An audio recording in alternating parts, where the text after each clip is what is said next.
তুমি ভালো থাকো শিবু।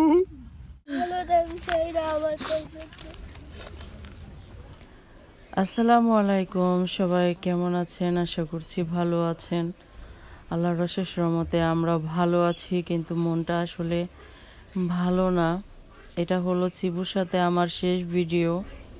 চিবু মারামারি করে নাক কেটে এসেছিল, তখন আমি আবার দেখলাম যে নাক কেটে আসছে। পরে আপনাদের ভাইয়াকে বললাম যে দেখো নাকে কিভাবে ব্যথা পেয়ে আসছে। পরে ওর জন্য সবসময় কিন্তু নেবানল পাউডার আমার ঘরে আনাই থাকে, কারণ ও কেটে আসে, ওখানে দিলে ওরা দ্রুত ভালো হয়ে যায়। এর আগে যত ব্যথা পেয়েছে এগুলো দিয়েছি, তারপর হলুদ গরম করে দিয়েছি, মাশাল্লাহ ভালো হয়ে গেছে। আর এ কারণেই বললাম যে এটা আমার শিবুর সাথে শেষ ভিডিও, কারণ শিবু আমাদেরকে ছেড়ে না ফেরার দেশে চলে গেছে। আসলে এটা বলে বোঝাতে পারবো না যে আমরা আসলে কতটা পরিমাণ কষ্ট পেয়েছি।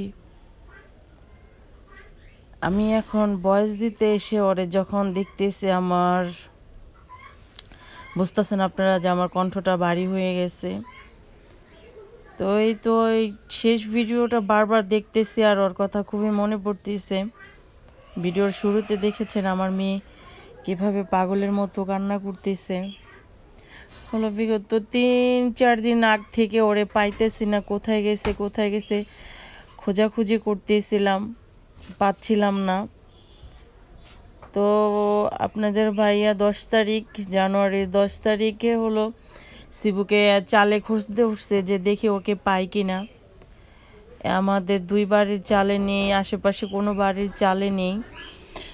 তো সব বাড়ির চালে খোঁজাখুঁজি করে যখন ওকে পাওয়া যাচ্ছিল না, তখন আমি আর কি মেন রাস্তার দিকে, যে আমাদের বাড়ির সামনে যে রাস্তাটা, তার থেকে 10 কদম পিছনে যাওয়ার পরে আমি দেখি যে আমাদের ওয়াশরুমের যে চালটা, সেই চালের উপরে ও একদম খুবই মানে দুরবস্থায় পড়ে আছে। আমি আসলে বলতে পারতেছি না, আমার খুব কষ্ট হচ্ছে।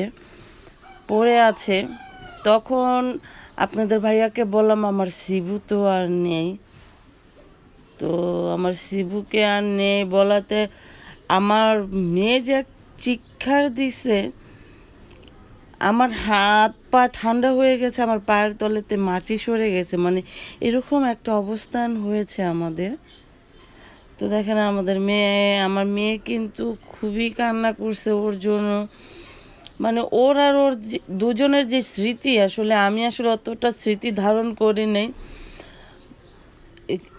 যেমন আমি আমার বাসায় আসলে ও যদি গেটের বাইরে থাকতো, তালাটা খুললে আমার মেয়ে আগে যাবে না শিবু আগে যাবে, ও দুজনে কিন্তু পাড়াপাড়ি শুরু করে দিত।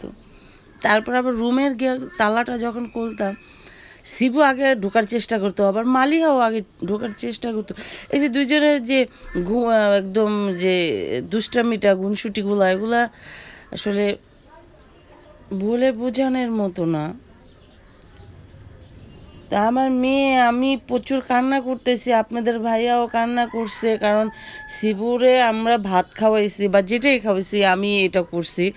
আমার সাথে শিবুর যে ভাবটা ছিল, এটা একটা মা ছেলের যে ভাব, সেটা ছিল। কিন্তু ওর মল পরিষ্কার করা, ওরে গোসল করানো, ওর খাবার আনতে হবে, ওই টেনশনগুলো না আপনাদের ভাইয়ার ছিল। ও সবসময়ই এটা করতো। তো যাই হোক, শিবুরে তো আমি এতদিন পালছি, যেহেতু ওরে তো আর এভাবে ফেলে দেওয়া যাবে না। আর আমাদের যে বাসা, সেখানেও মাটি নেই, ওগুলাতে সুরকি টুরকি ফালানো, ওগুলার ভিতরে তো ওরে আর চাপা দেওয়া যাবে না। সেজন্য আপনাদের ভাইয়া বলো চলো আমরা গ্রিন মডার্ন টাউনে যাই, যাওয়ার পরে ওরে একটু রেখে আসি, মানে ওরে ওখানে ইয়া করে আসি। তো আর কি তিনজনে গেলাম। আমার মেয়েকে বললাম যে আমরা যাব না, তোমার মামা, আমার ভাই আর মালির বাবাকে আমি পাঠাইতে চাইছিলাম। তো আপনাদের ভাইয়া বলতেছে না তুমি চলো, দেখেন আমার মেয়ে কেমন করতেছে। তো আমি বললাম যাব না, কারণ আমি ওরে রেখে আইসা পড়বো ওখানে, আমি পারবো না, আমার খুব কষ্ট হইতেছে। তো এই খাম্বাটার এখানে দিলাম একটা চিহ্নর জন্য, যে আমরা গেলে যেন চিনতে পারি, তো সেই জন্য আর কি। তো আপনাদের ভাইয়া বলে কি আর দেবো, শিবুকে শেষ বেলার মতো একটু আবারও দেখে আসি। তো এখানে ঘাস ফুল ছিল, সে ফুলগুলো ওর ওখানে দিয়ে আসতেছে। তো আমিও যাচ্ছি, মেয়েও যাবে। ও মালিহা আমাদের গাছের একটা ফুল নিয়ে গেছে শিবুকে দেওয়ার জন্য। তো আপনাদের ভাইয়া ইটাটা দিয়ে রাখছে বড়, যেহেতু শিয়ালে এগুলা মাটিগুলা না সরায়া যেন ইয়া করতে পারে। আপনার ভাইয়া কিন্তু কান্নায় ভেঙে পড়ছে, প্রচুর কান্না করতেছে সে। তো আমার মেয়ে দেখেন, আমার মেয়ের আসলে আমার খুব কষ্ট হইতেছে।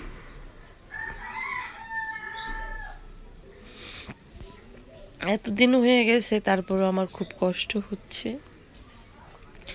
তো আপনাদের ভাইয়া পানি খুঁজতেছে শিবুর, ও আপনাদের তো বলাই হয় না, শিবুকে মেরে ফেলা হয়েছে।